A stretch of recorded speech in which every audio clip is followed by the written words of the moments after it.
Deckung!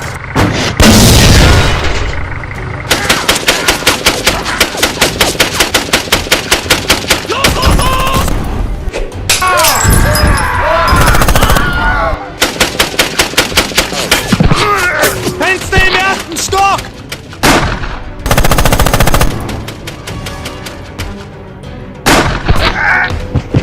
Es wird Zeit! Los jetzt!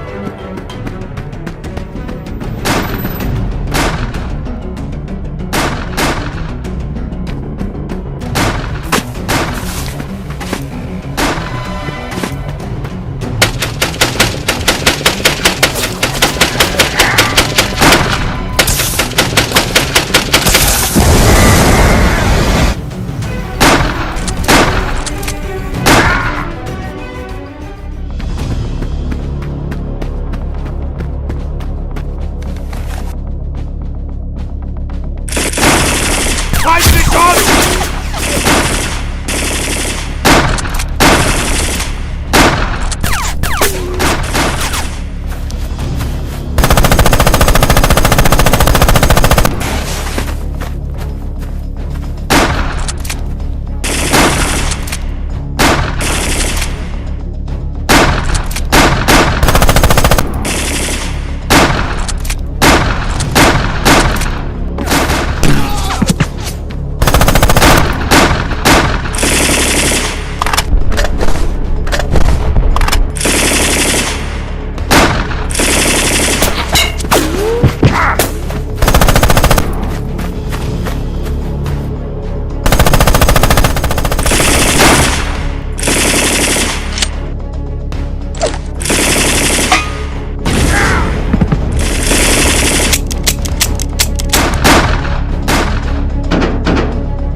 Feindliche Truppen verlassen die Deckung!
Polish soldiers repelled all German attacks.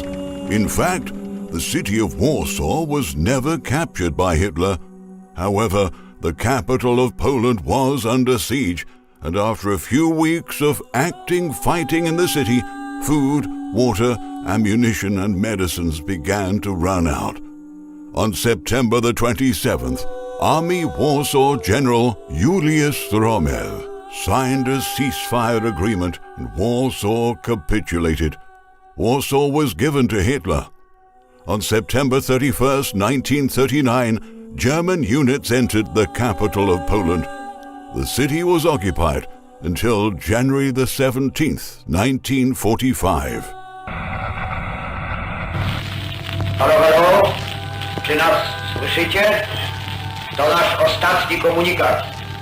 Dziś oddziały niemieckie wkroczyły do Warszawy.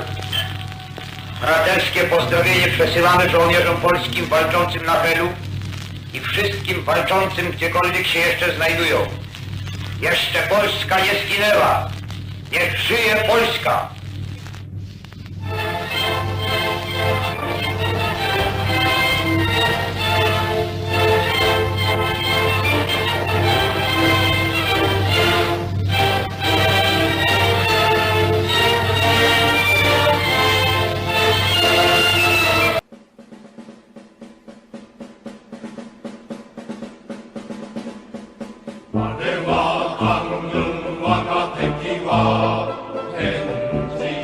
In 1931, Japan invaded China and set up a puppet state in Manchuria, called Manchukuo. Growing Japan Empire was looking for resources they needed, and, after the Japanese occupation of Manchuria in 1931, Japan turned its military interests to the west of Manchukuo.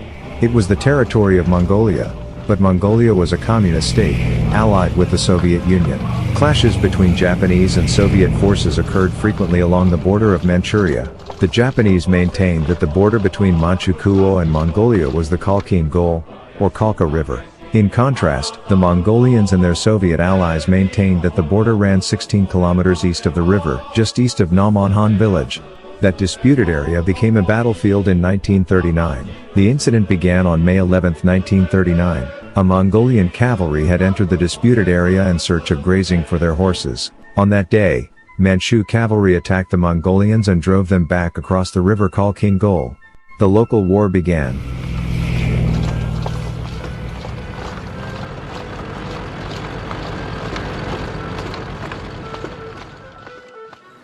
Oi, 誰かいるぞ!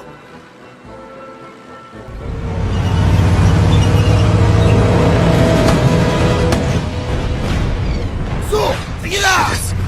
敵が敵だ! 戦闘準備! 敵軍を発見! 行け! 「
Высоко над степью пылают знамена, суровые ветры шумят. Идут эскадроны и конбатальоны, походные кухни дымят. Идут эскадроны и конбатальоны, походные кухни дымят. На желтых барханах колышатся травы, где наши друзья полегли. В жестоком бою, защищая со славой границы любимой земли. В жестоком бою, защищая со славой границы любимой земли. От праховых головы мы обнажили, сверкнув остриями штыков. За каждого друга мы тут положили по 20 заклятых врагов.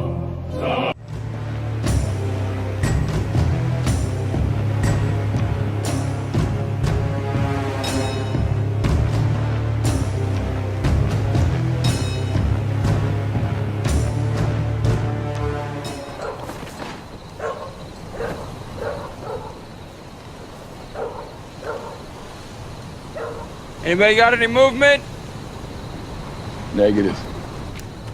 No movement. Nothing, sir. It's wild. You don't make it back. Who do you think should place in the movie version? I think I'd like Tom Cruise. Nah, he's too tall. Hey, screw you, man. Who do you want? Jamie Foxx. Dude, Jamie Foxx is black. I don't care. He's cool.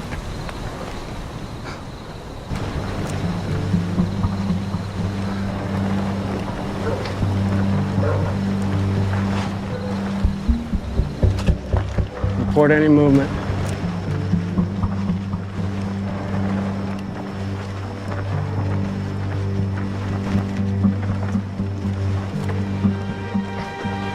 Got an alley. All right, Butler, you're with me. We're gonna push around to the front of the building. Lively, you take these two down the alley, around the back. Yes, sir. All right, go. Is that the Red Platoon? No, it's coming from the opposite part of town. That sounds like tank fire. It's Crusaders.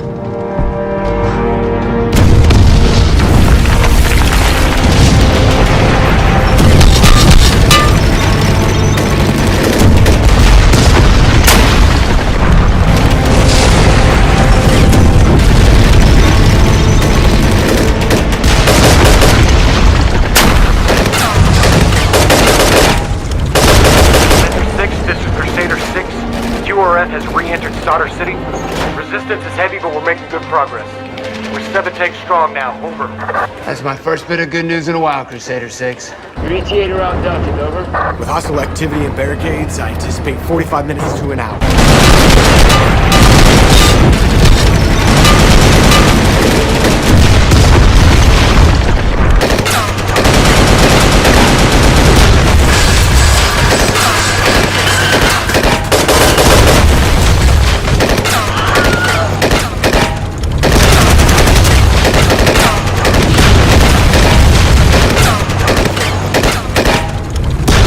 As fast as you can, Captain. My platoon's running low on ammo. Over. We'll get to him, sir. Over. Thank you, Crusader 6. Lancer 6 out. Can't see shit, guys. Awesome, no one thought to bring some night vision gear. Should have joined the Air Force like my dad said. Really, dude? Jamie Foxx.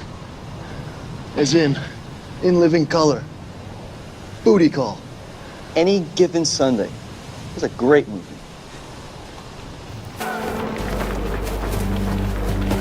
Sir, we're out of time. I know. All right, guys, just 2 more blocks. Move it! 1 o'clock.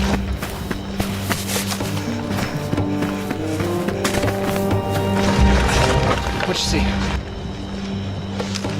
Lone hostile with weapon slipped past the 2nd floor window. I thought I saw something. Can't see them now. How many hostiles? Unknown.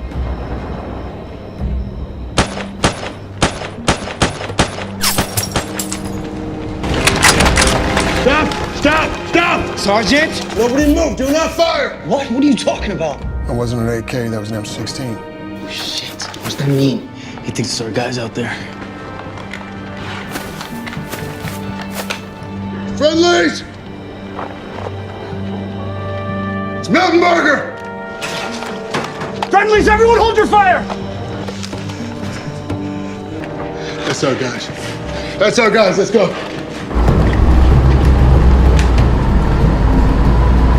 Coming up on the rendezvous point. We're gonna be back in the shit again soon.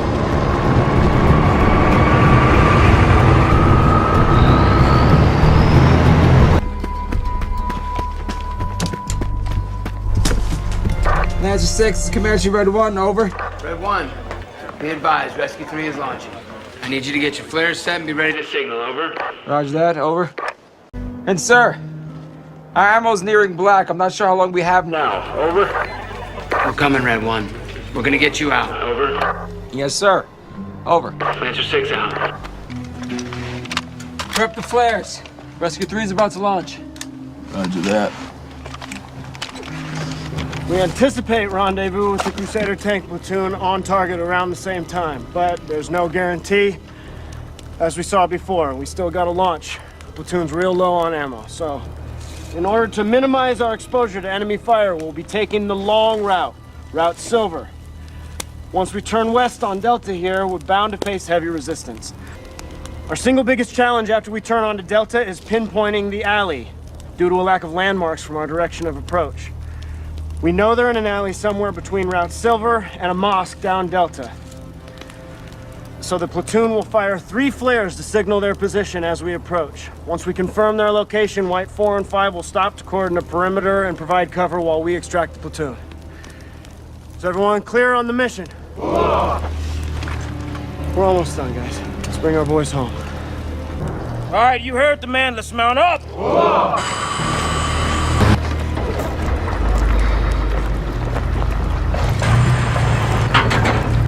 Wish we could get one of those.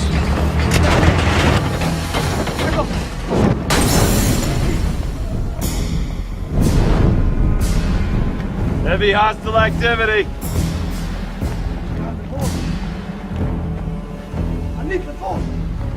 Yeah, here too. Harry! Sir? Harry, I've swooped radio captain enemy. Warn them. They're coming into another kill zone. Yes, sir. All Comanche and Warrior elements, this is Comanche 6. We're getting close. Red Platoon reports heavy insurgent activity on Delta. Everyone frosty. Ready? Here we go.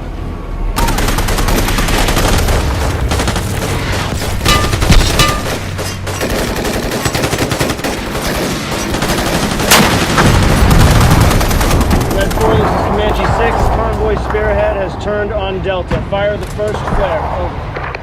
Lieutenant! Lieutenant! They've reached Delta. Right now, fire it.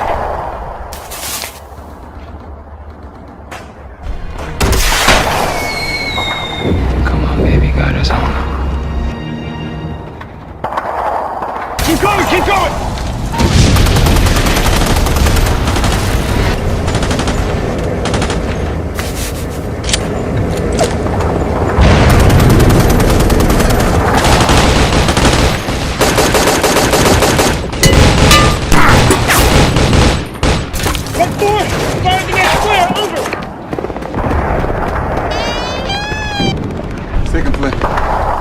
Fire it.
slowing down and all. They can't see the flares. Harry, get down the slope. Tell them to stop. Let's 4 and 5. This is Comanche 6. Can you see the flare? Over. Let's 4 and 5. Can you copy? Over. I can't raise the battery.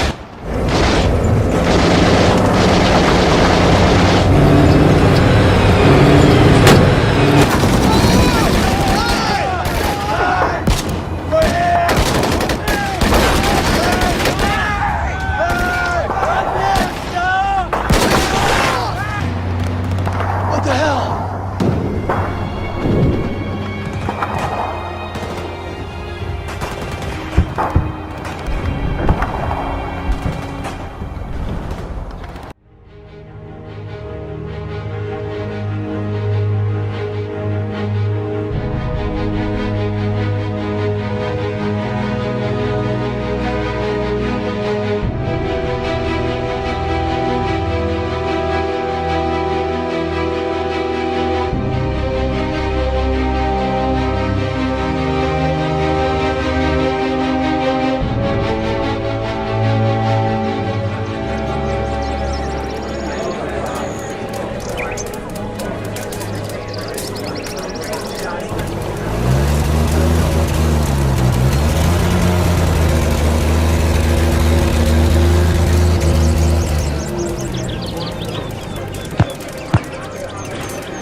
Hey!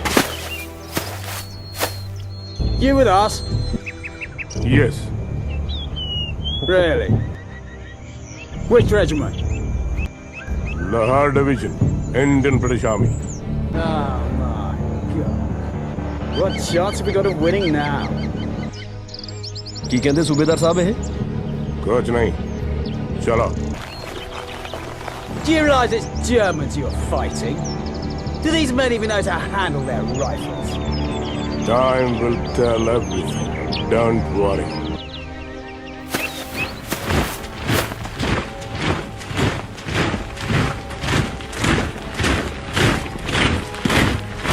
Time will tell. We'll see if you're trained for that.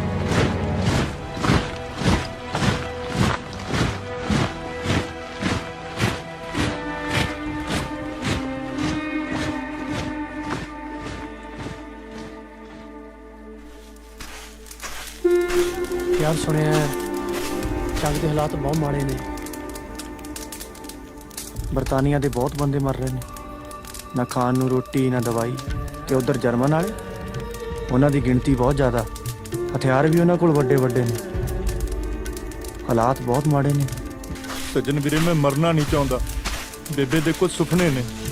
ਆਉਣ ਲੱਗਿਆ ਕਹਿੰਦੀ ਸੀ ਐਤਕੀ ਜਦੋਂ ਤੂੰ ਮੁੜੇਂਗਾ ਨਾ, ਤੇਰਾ ਵਿਆਹ ਕਰ ਦੇਣਾ। ਮੈਂ ਵਿਆਹ ਕਰਾਉਣਾ ਯਾਰ। ਤੁਸੀਂ ਦਿਲ ਤਕੜਾ ਕਰੋ। ਇਤਿਹਾਸ ਗਵਾਹ ਆ ਵੀ ਲੜਾਈਆਂ ਹਮੇਸ਼ਾ ਹੌਸਲੇ ਨਾਲ ਜਿੱਤੀਆਂ ਗਈਆਂ ਨੇ। ਹੌਸਲੇ ਨਾਲ।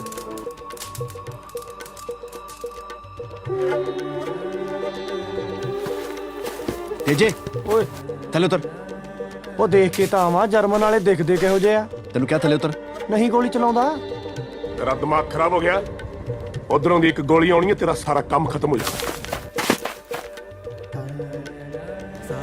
मैंने नहीं पता किने बचना है ते किने मरना है, पर इस तरह लड़ियो कि जर्मनां नूं पता लगे कि उन्हां दा मत्था किहदे नाल लगण वाला है। इस दलेरी, इस दृढ़ता नाल लड़ियो कि आउण वालियां नस्लां तुहानूं याद रख सकण।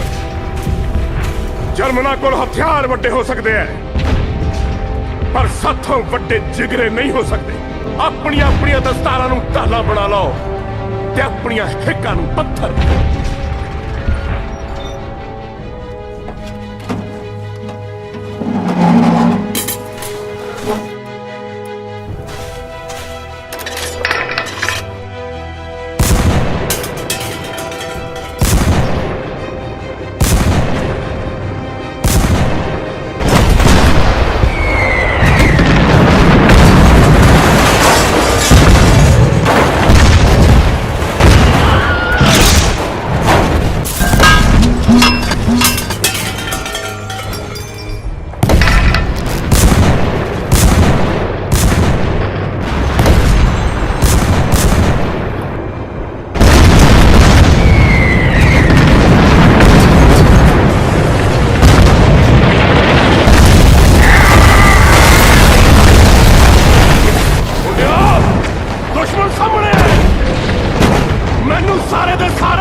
ਮੁੜਾਂਗੇ ਨਾ ਯਾਰ, ਆਪਾਂ ਮੁੜਾਂਗੇ ਨਾ ਪੰਜਾਬ। ਸੱਜਣ ਤੂੰ ਕੁਝ ਬੋਲਦਾ ਕਿਉਂ? ਮੁੜੇਗਾ ਤੂੰ ਧੀਰੇ ਪੰਜਾਬ, ਆਪਾਂ ਸਾਰੇ ਮੁੜਾਂਗੇ। ਤੇਰਾ ਵਿਆਹ ਵੀ ਹੋਊਗਾ ਤੇ ਆਪਾਂ ਭੰਗੜਾ ਵੀ ਪਾਉਣਾ ਹੈ।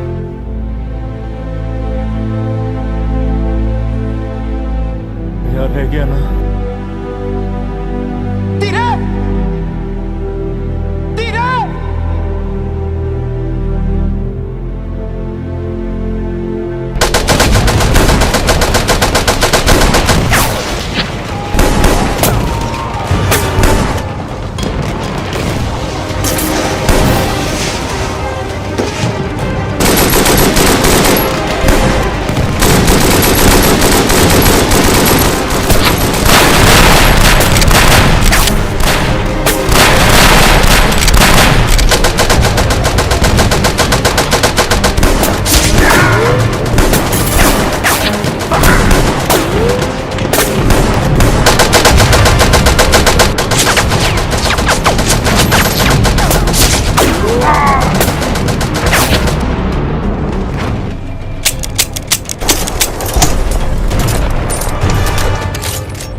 One of the most famous tank battles took place in August 1941.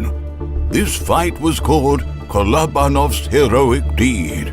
Hello everyone, you are watching the LCM Brick Show channel again, and I have a new history lesson for you. As I said, Kolobanov's Heroic Deed is a very famous event in world military history. But was this fight real? Was it a true event, or is it a myth, a propaganda tale? Let's try to figure it out today. But first, let's see the official version of this event. In 1941, Zinovy Kolobanov was already in the reserve and lived a peaceful civilian life. When the Germans attacked, the army remembered that he had experience in the Winter War, and they immediately made him the commander of a tank company and gave him 5 heavy KV-1 tanks.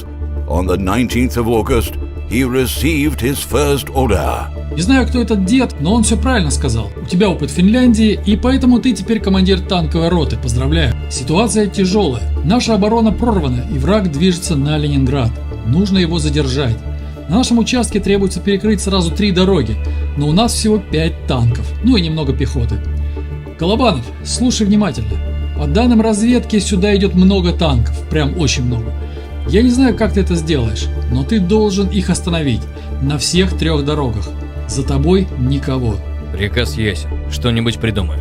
Разрешите выполнять. Удачи, Зиновий, она тебе понадобится.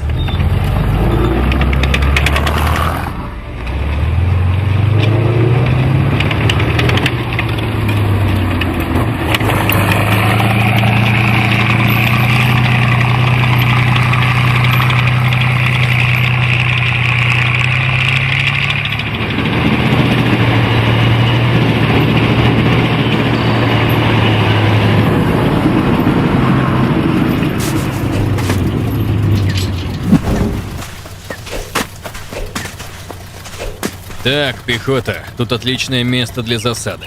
200 метров до перекрестка и как раз лес с небольшим холмиком. Так что хватайте лопаты и за работу. Нужно сделать окоп для танка и замаскировать его.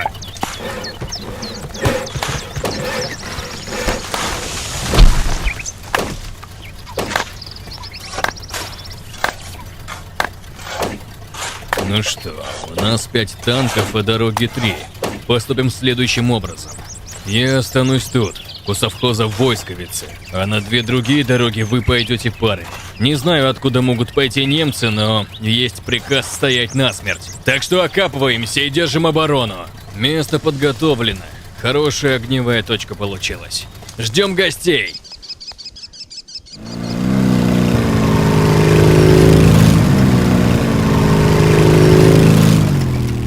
Вижу мотоциклы. Это разведка. Не стреляем. Пропускаем, чтобы не выдать позицию. Ждем.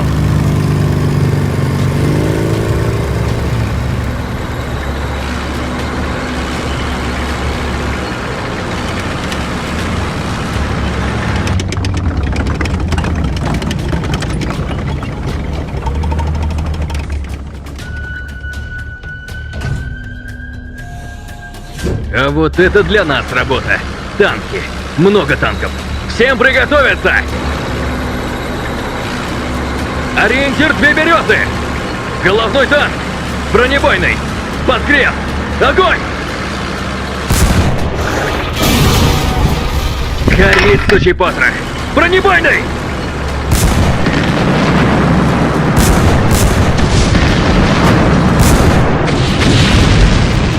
По бокам болота они не проедут. По второму, под крест! Бронебойным!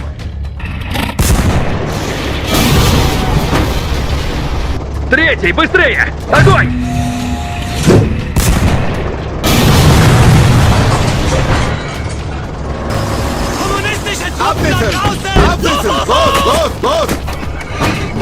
Они нас не заметили. Думают, что из курятника или стогов сена по ним стреляют. Переводим огонь на хвост колонны. По последнему, бронебойным!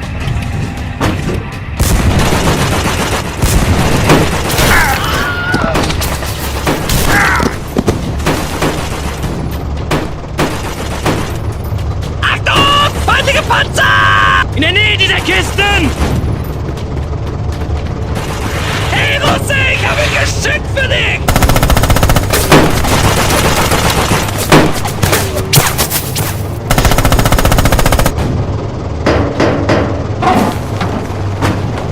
Kommunistische Truppen da draußen! Feindlicher Panzer!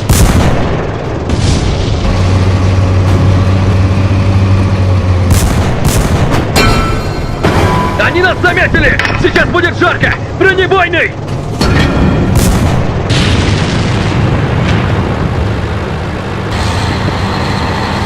Вижу, один застрял в болоте! Надо помочь ему!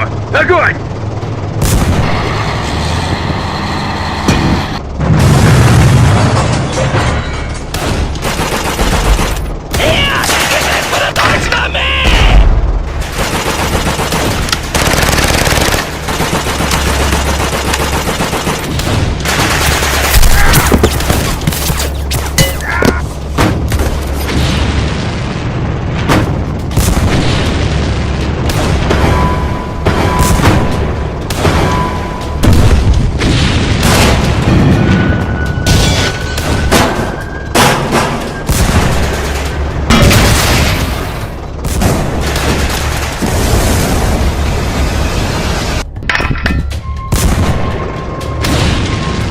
Наводчик!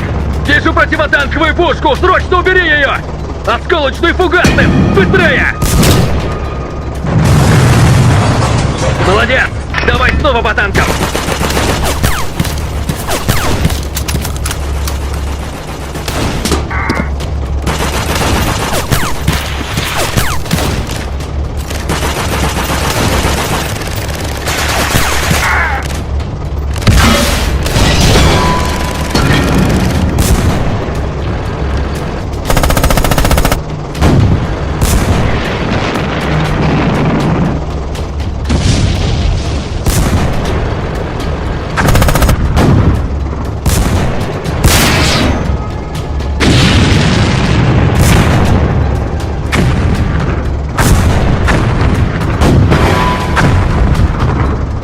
Башню заклинило. Не поворачивается. Механик! Давай выезжай из укрытия! Будем целиться за счет поворота танка!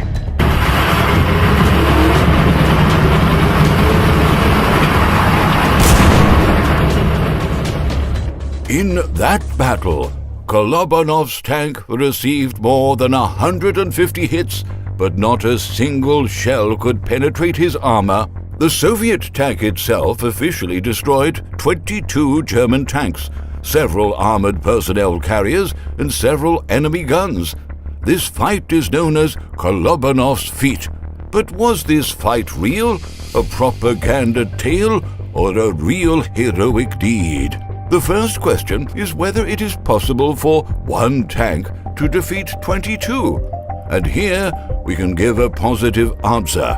German tanks in 1941 were quite weak. Most of the tanks were Panzer I or Panzer II and Czech tanks 38T. Almost all vehicles had thin armor and weak guns, with the exception of the Panzer IV. For example, the Panzer II gun was only 20 millimeters, and the early Panzer III gun was 37 millimeters, but the Soviet KV-1 was a heavy tank with a 76 millimeter cannon and front armor on a turret of almost 100 millimeters.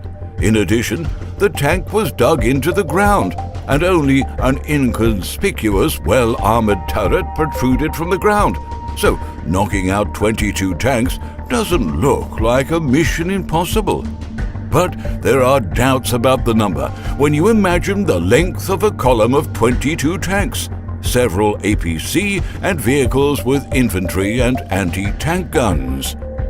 But it is more interesting to look at the German data. After all, not only Kolobanov knocked out 22 tanks, other Soviet tanks, as reported, destroyed another 21 tanks on 2 other roads. And in total, according to Soviet data, the Germans lost 43 tanks that day. This is a lot. For example, on August the 16th, the 1st Panzer Division of the Wehrmacht had only 44 tanks. It turns out that in one day, a tank division was completely destroyed. What do the Germans write about for this day? They do indicate that they encountered serious resistance in the area, but losses are indicated as only 14 tanks, a total of 14 tanks in all directions. There are doubts that it would be real to hide the losses of almost 30 more lost tanks, even if some of them could be repaired.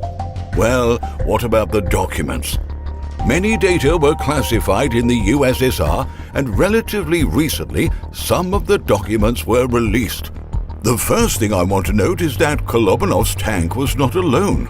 According to the document on that day, together with Kolobanov, one infantry battalion with 2 cannons and one 120mm mortar was in position at the Voiskovice State Farm. Further, it follows from the documents that before reaching Kolobanov's position, the Germans encountered the first ambush, where they met 7 other Soviet T-26 tanks, guns, and infantry, and only then did the Germans come out to be ambushed by the KV-1. And finally, the third document that we see, it clearly states that on August the 20th, 1941, 2 enemy tanks were knocked out near the Voiskovice State Farm. To be sure, you need to find someone who reads Russian. So, after all, where did the figure of 22 wrecked tanks come from? On August 21st, a document appeared which reports that at night a group of scouts entered the battlefield, which was already occupied by the Germans, and specified the number of destroyed vehicles. And according to a reconnaissance report, they counted 22 tanks, and some were still on fire. What can be said as a result? Was the famous fight of Kolobanov real? Yes, it was a real fight, and the tanker was definitely a hero, as he entered into battle with superior enemy forces. However, one can say for sure that he was not alone. He had a good support group, and it was not a lone tank fight. So in this regard, the story that everyone knows is wrong. Kolobanov himself announced 2 destroyed tanks, but Soviet intelligence at night increased this number to 22. Could they have made a mistake and made a typo in the report on August 20th? Yes, they could. Could intelligence be mistaken? They also could. It's obvious that someone was wrong. There were either 2 or 22 tanks destroyed. There is a chance that the number of wrecked tanks corresponds to the legend, but most likely Kolobanov destroyed much less than was indicated in official propaganda. It must be understood that at the beginning of such a difficult war, the Soviet army needed heroes, and an accidental typo could then be used to inspire the army. The country needed heroes. It is also worth noting that the Soviet authorities refused to award Kolobanov with the Gold Star Award, which is the highest award in the USSR. Authorities awarded him with the Order of the Red Banner, which is a medal of a lower level. Looks like the commanders also knew that the number of tanks destroyed were less than officially declared. Still, it's a point of view based on some documents. That's all for me. I hope the story about the famous Battle of Kolobanov was interesting and useful to you, and you learnt something new. Don't forget to subscribe, and see you soon. Farewell.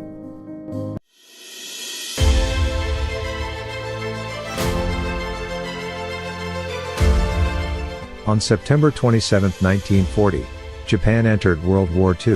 In 1941, Allied forces began to reinforce the so-called Malayan Barrier, the 3,500-mile-long mountain range extending down the Malay Peninsula, then eastward into the Pacific to the islands of the East Indies, New Guinea, and the Solomons, to form a defensive line against Japanese expansion. This is a story about 3 bird groups that stood against Japan. Sparrow Force, as the Allied presence on Timor was known, landed on the Timor 5 days after the Japanese attack on Pearl Harbor. This was part of a strategy of seeking to defend forward airfields, and also involved deploying Lark Force at Rabaul and Gulf Force at Ombang.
Suppressing fire!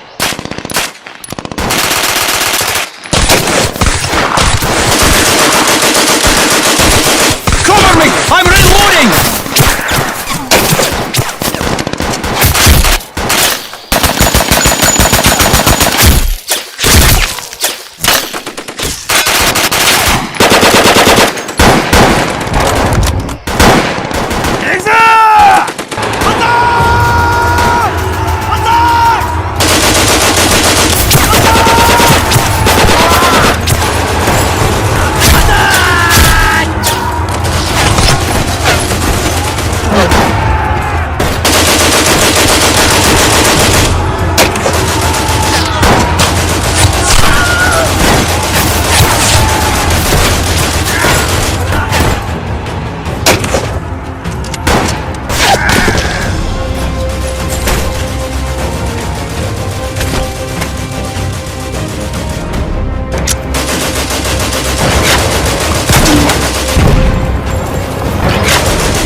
The Anzac Lark force at Rabaul consisted of 1,500 men. 敵を倒した 5,000 Japanese soldiers made a stealthy amphibious landing upon various beaches around the island and suddenly attacked the defenders. Within one day, Rabaul was captured. The Australians lost 30 killed and 1,000 captured. The rest managed to evacuate to a neighboring island. Of the 1,000 captured soldiers, 160 were shot in cold blood.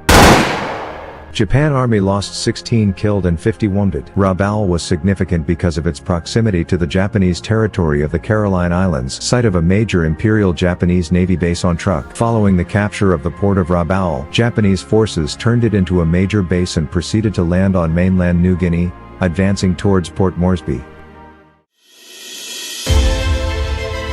In an attempt to protect key strategic sites near Australia, Anzac Special Forces Seagulls, Sparrows and Larks took control of 3 points: Rabaul, Ambon, and Timor. On January 23, 1942, the Japanese suddenly attacked Rabaul and captured it within a day. The Anzac forces failed to put up any serious resistance. The Anzac commander on Ambon realized that they could be the next target for the Japanese army. On Ambon, the combined forces of Anzac and the Netherlands amounted to nearly 4,000 men. Defense Commander Lieutenant Colonel Leonard Roach sent reports several times that the defense forces were not ready to repel a full-scale invasion.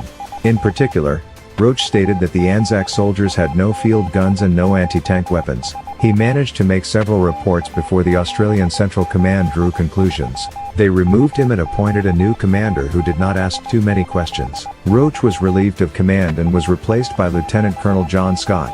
On January 30, 1942, 5,000 Japanese soldiers landed on Ambon.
Run! Find some bloody cover!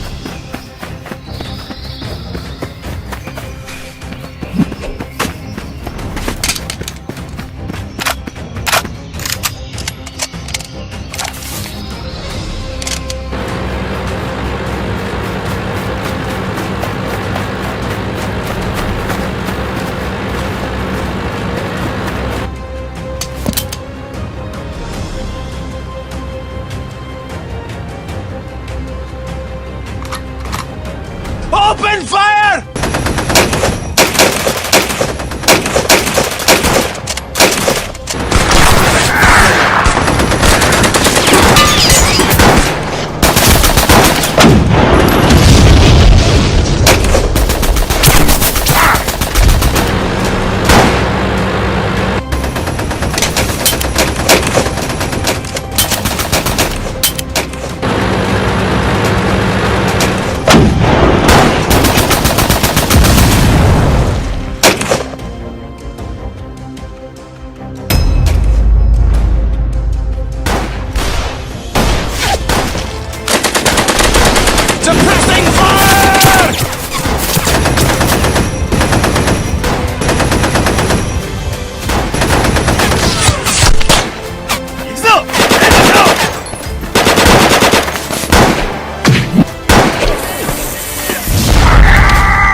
Despite the lack of weapons, the combined forces of the Dutch and Australians held the line for almost 4 days. In terms of the number of people, the attackers did not greatly outnumber the defenders, 5,000 Japanese soldiers against 4,000 Allies, but the Japanese had a great advantage in firepower. As a result, the defense of the island collapsed. The Japanese lost about 100 killed, while the defenders lost almost 350 soldiers. However, the Japanese were still furious that they had such serious resistance, and out of 3,000 prisoners, every 10th was executed. 300 prisoners were killed with bayonets. After the fall of Ombon, the Japanese received a convenient airfield for the bombing of Australia itself. Also next in line was Timor, which was defended by the last bird group, sparrows.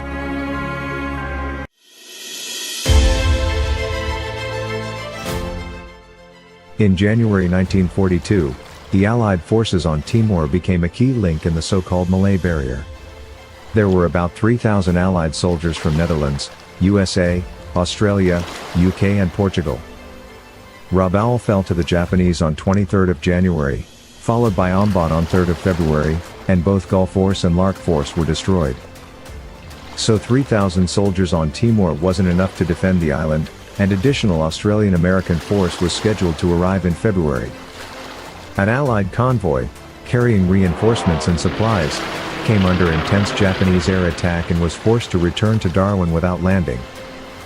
On the night of 19 February, 1,500 troops from the Imperial Japanese Army began its landing. The Japanese ships were mistaken for vessels carrying the foreseen reinforcements, and the Allies were caught by surprise.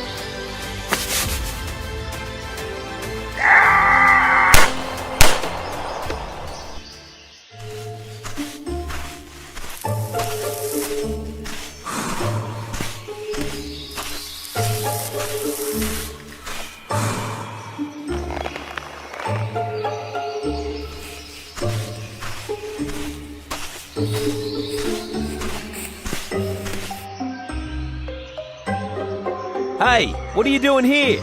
Your bloody post is over there. Why the hell did you leave? Sir, I'm sorry. I'm sorry, but there's a bloody crocodile. What? Crocodile? Yes, sir. And you left your post because of the bloody crocodile? Yes, sir. Are you adopted? No, sir. So you're a real Australian, right? Yes, sir. So, take your square ass, go to your bloody post, and prove that you're a real Australian. Alrighty then. Stop! What are you doing? I want to grab a rifle and shoot the bugger. No, you're definitely adopted. Kill him with a knife, so that all crocodiles know you and fear you. Alrighty then. Come on, Dundee. You can defeat the crocodile. Yes, sir.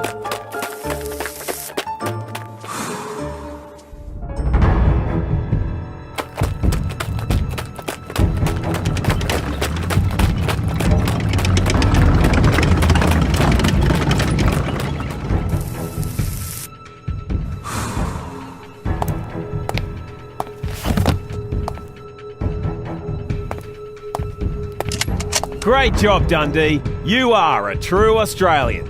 Now, go to your post and sit there. Yes, sir.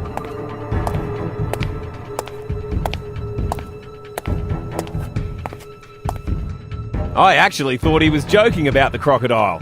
I thought he just didn't want to sit there at his post.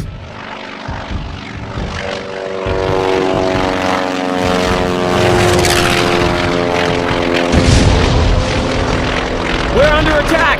Grab your weapons!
All right, that's enough. I'm out of here.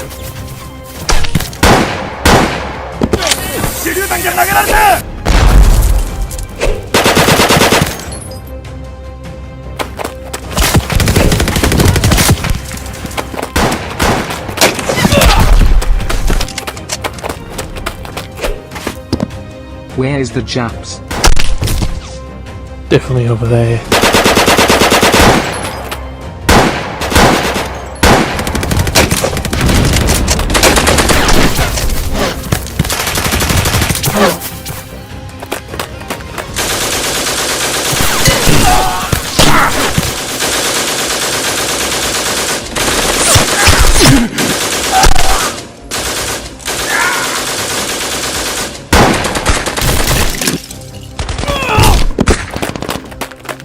기대한다! Grenade! Ron, let's get out of here.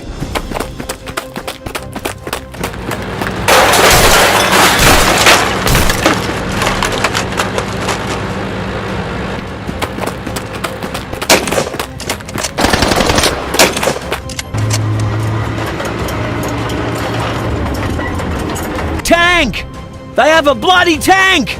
Retreat! Let's go! Sir, HQ says the evacuation ships are ready. We can be taken to Australia. They ask to tell the coordinates from where to pick us up. Say that there'll be no evacuation. We won't run away. The first battle was left to the Japanese, but we'll see. We stay here and go into the jungle. Let's wage a guerrilla war. Run! Run! Sparrow Force, a commando unit, under Major Alexander Spence, declined an offer to evacuate. Special forces were trained to wage a war behind the enemy lines, and they decided to stay in the jungles of Timor and fight. They didn't have heavy weapons, but they caused a lot of damage to the Japanese forces. The island was captured within several weeks, and after that Japan planned to attack Australia, but Sparrow Force paralyzed enemy forces for almost a year. Australians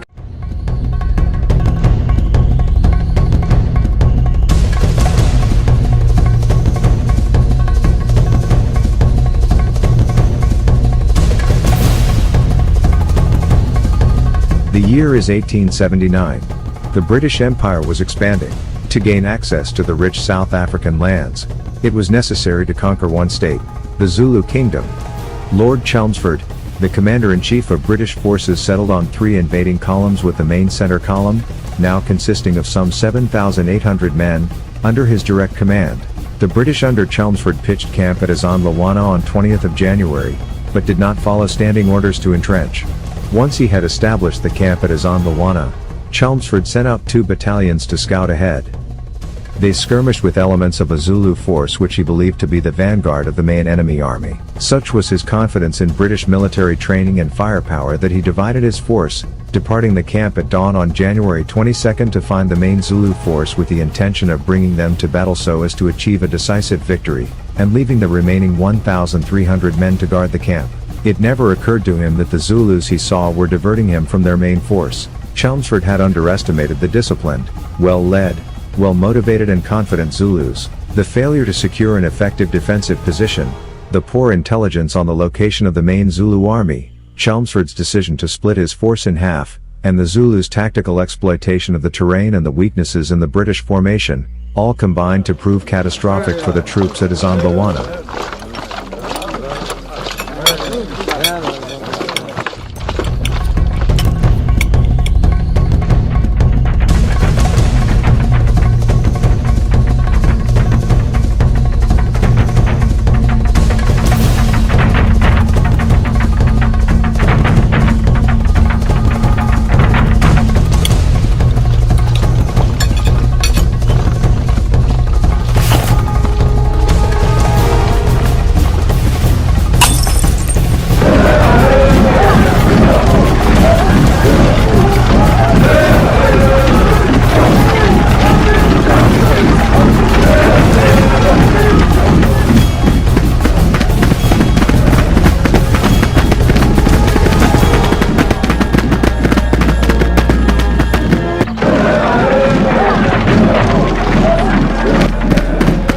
Form two lines, on the double.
Flatten out against the road, smash them out. Well, position now. Not to this place, jump.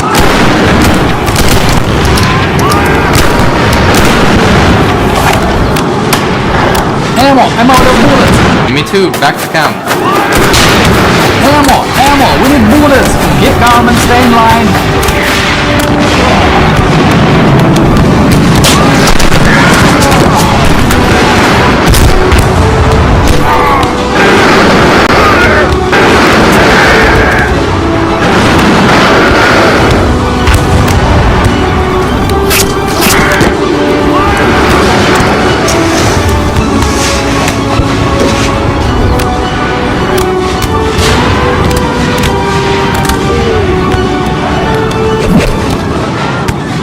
Do we have shields?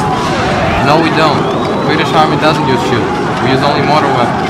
Okay, then we're in a bloody deep trouble.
March slowly, attack at dawn and eat up the red soldiers.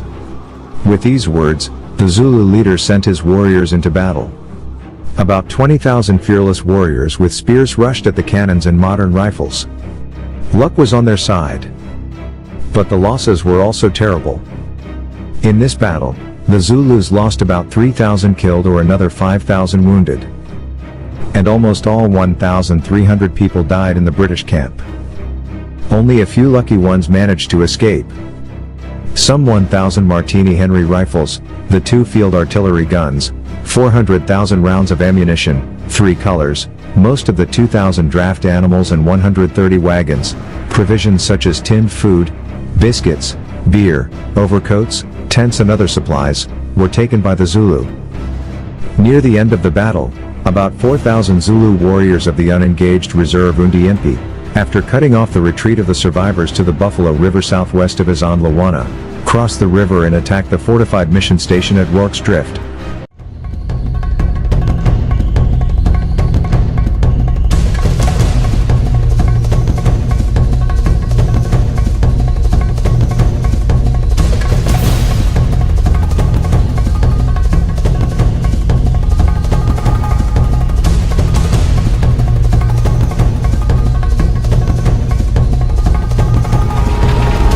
January 22, 1879, British troops suffered a crushing defeat at the Battle of Isand Lawana. The Zulu army destroyed almost all the soldiers in the camp. Only a few managed to escape. But not all Zulus were happy with the outcome of this battle. Almost 4,000 soldiers were in reserve and did not take part in the attack. They were eager to fight the enemy and wanted their share of the glory. But the British in the camp had already been destroyed. Then, violating the king's orders, Prince Dabulamanzi, who commanded this detachment of 4,000 Zulu warriors, decided to attack the mission station of Rorke's Drift, which was located 10 kilometers from the first battlefield. The Rorke's Drift attack was an unplanned raid rather than any organized counter-invasion.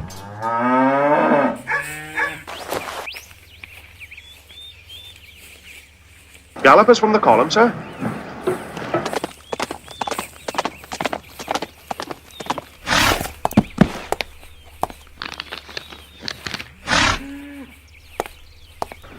Did the runner bring orders?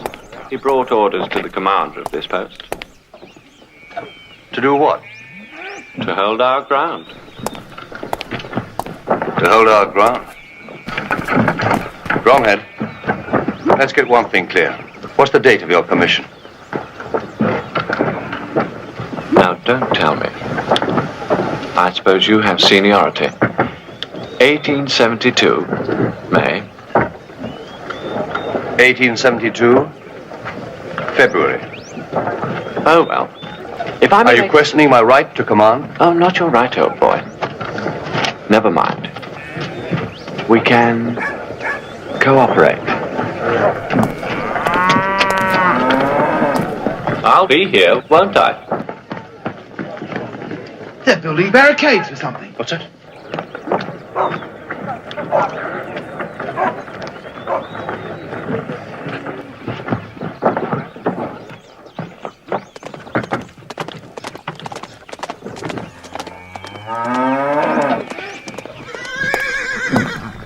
This is Ardendorf, Natal native contingent. From Isandlwana. Bromhead, 24th foot. You've come from there. Is it true? The entire column? It's damned impossible. 800 men. 1,200 men. There were 400 native levies also. Ardendorf! Are you staying? Is there anywhere else to go? Well done, Ardendorf. We'll make an Englishman of you yet. No, thanks. I'm a Boer. The Zulus are the enemies of my blood. What are you doing here?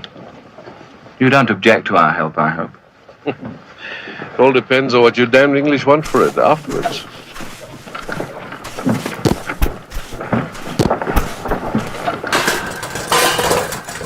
You mean your only plan is to stand behind a few feet of mealie bags and wait for the attack? That's right. If 1,200 men couldn't hold a defensive position this morning, what chance have we with 100? What is it, Boyle? Flaming dust, what else? No, by damn its horses! The cavalry! That's the relief column, you long-range sniper, you!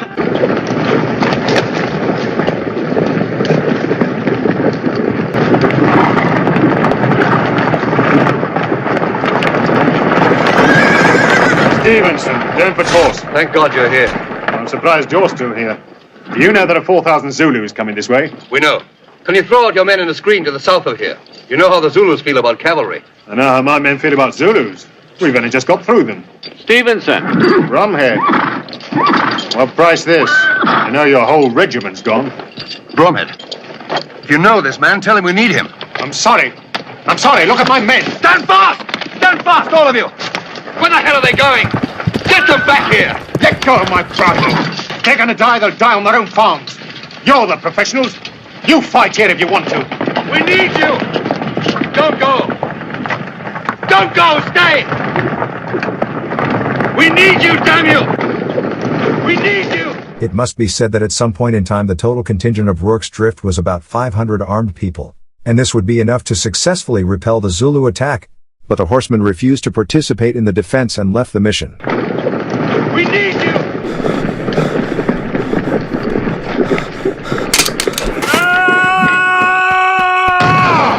Watching the cavalry leave, Britain's local allies abandoned the mission. Several soldiers also ran away in panic. British soldiers fired after them, killing Corporal William Anderson. Thus, out of 500 defenders, only 150 remained at the station. A coward and an insubordinate barrackroom lawyer. You didn't say a single word to help Bromhead. Oh, when you take command, old boy, you're on your own. Damn funny. Like a train.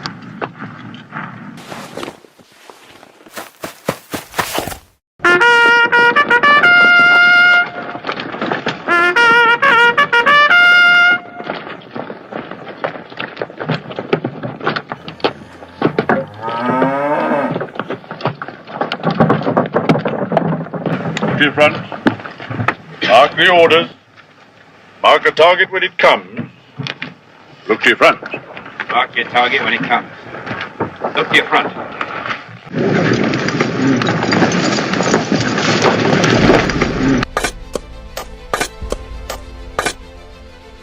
Company! We'll fix bayonet!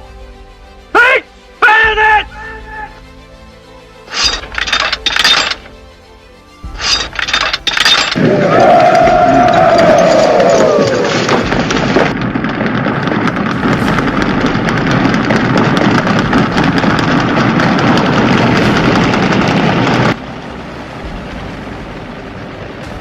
They're on both sides. Are they going to hit us everywhere at once?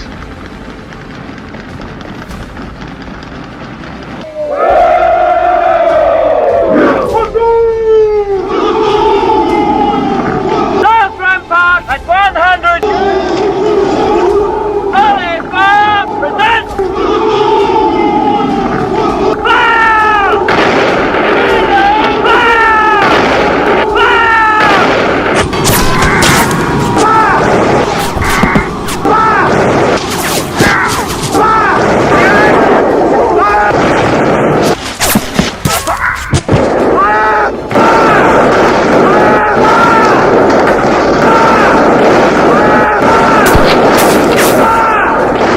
Independent! Fire at will! Very nice of him.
rulers have gone. All of them.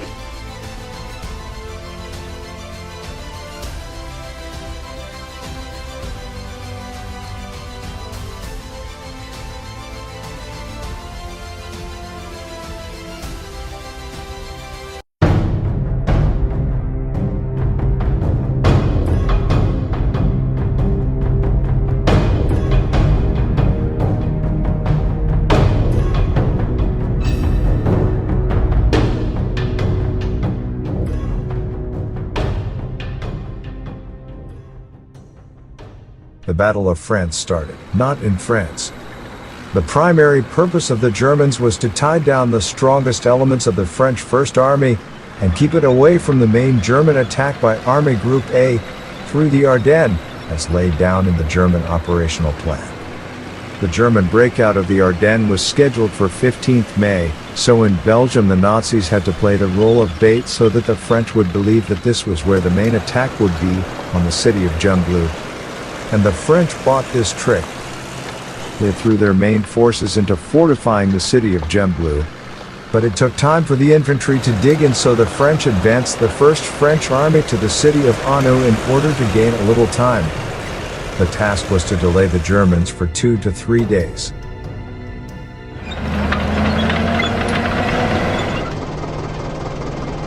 Los geht's! Los geht's!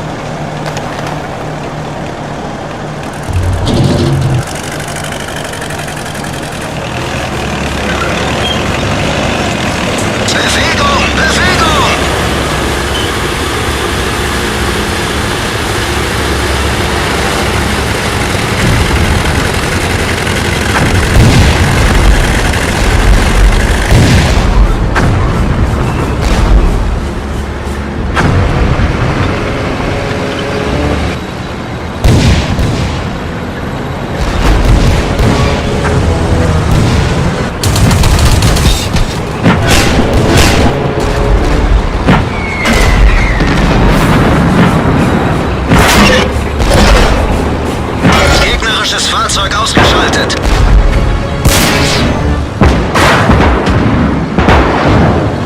Motor kaputt, wir können uns nicht mehr bewegen.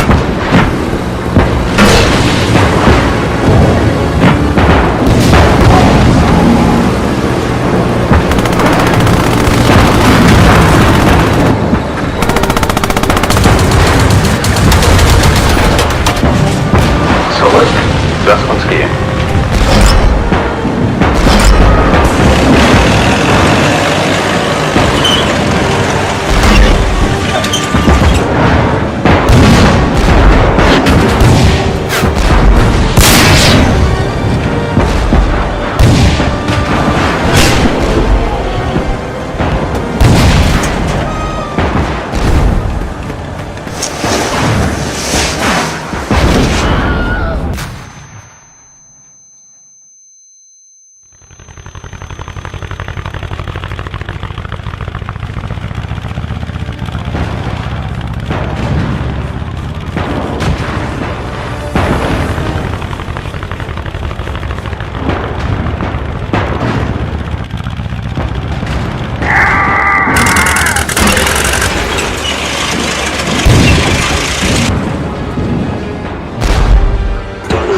Panzer, klar zum Gefecht. Abstand 25 vorwärts. Marsch!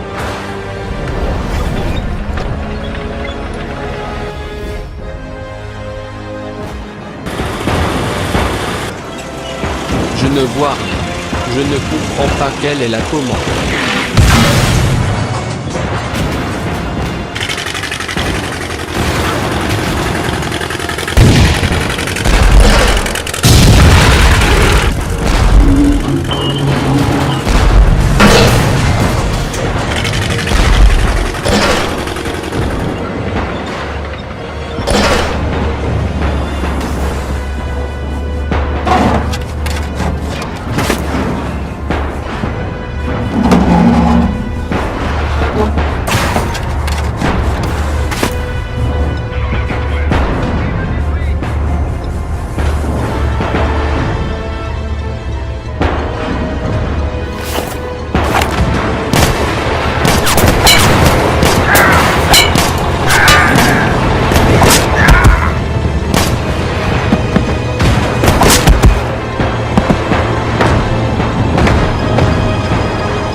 In May 1940, German troops crossed the Belgian border and began their movement towards France.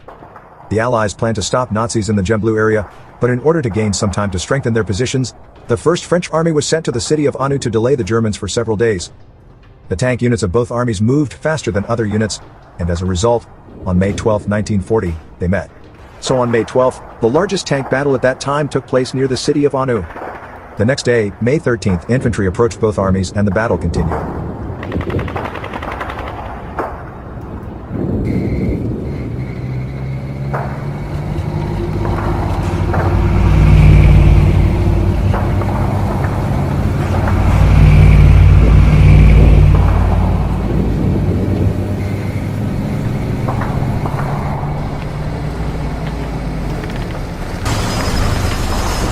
Absitzen!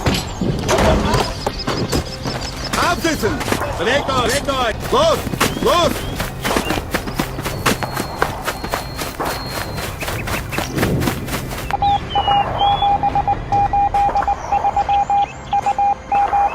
Unsere Infanterie ist endlich eingetroffen. Wir setzen den Angriff fort. Zeigt mir, was ihr drauf habt und nehmt diese Stadt ein.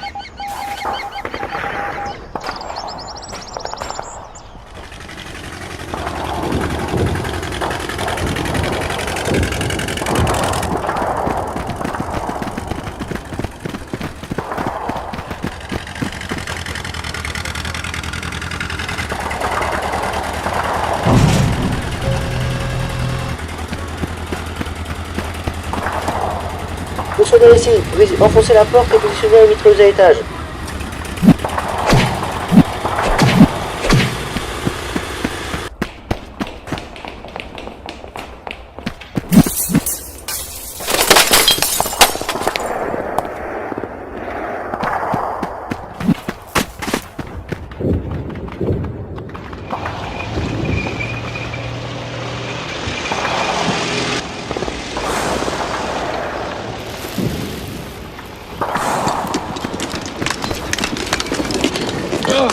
Zuhören.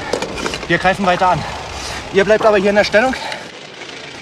Sobald die Jungs von der Nachbarkompanie kommen, weist er sie hier ins Gelände ein. Habt ihr mich verstanden? Weiter angreifen, das ist doch Wahnsinn. Haltet die Schnauzen und überlasst den Fern das Denken, ja? Die haben einen größeren Kopf. Sprach das Pony.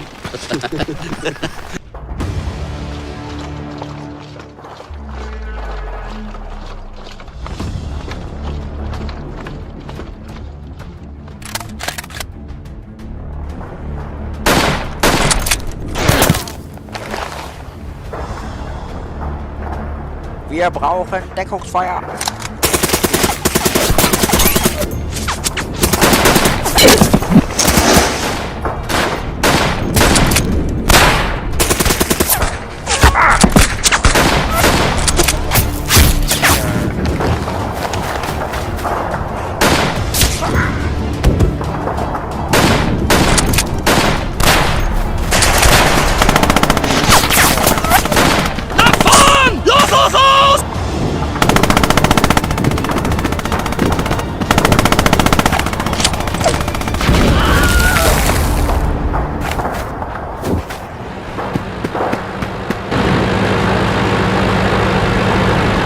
Na endlich, jetzt kommt der Panzer.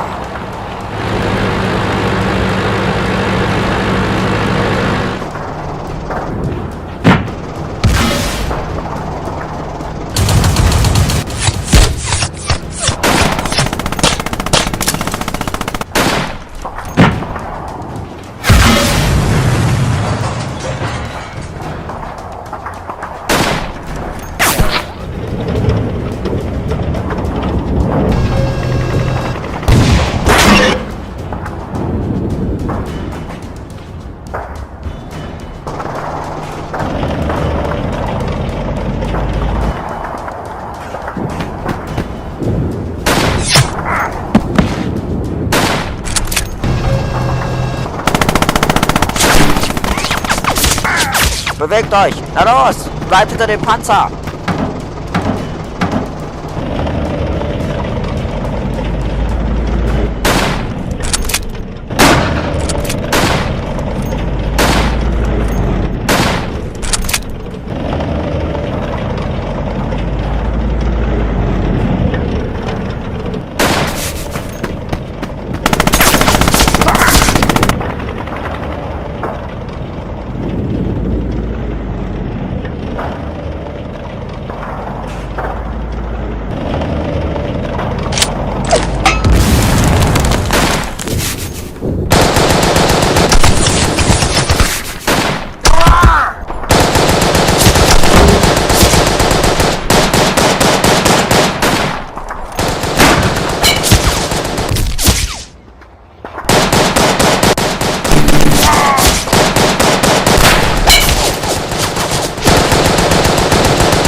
The result of the battle can be considered both a French victory and a Wehrmacht success. The French completed their task and were able to stop the German advance. However, as planned, after the battle they retreated to the city of Gembloux and left the battlefield. And if during the fight both sides lost about 200 tanks, then after the French retreat the Germans gained access to their damaged tanks and repaired many of them. As a result, their losses amounted to only 50 tanks destroyed. In general, the battle showed the ability of French units to resist Wehrmacht divisions on equal terms. But it also revealed the weaknesses of the French army. German tactics proved superior. By using radio to coordinate maneuvers, the Germans outwitted the French, who were limited to rigid, static positioning as in the First World War. The French tanks could not communicate with such fluidity or rapidity. The French missed tactical and operational opportunities and were poorly coordinated. The German tanks also had more crew members, so the commander could concentrate on command tasks, but French commanders had to act as gunner and assistant gunner.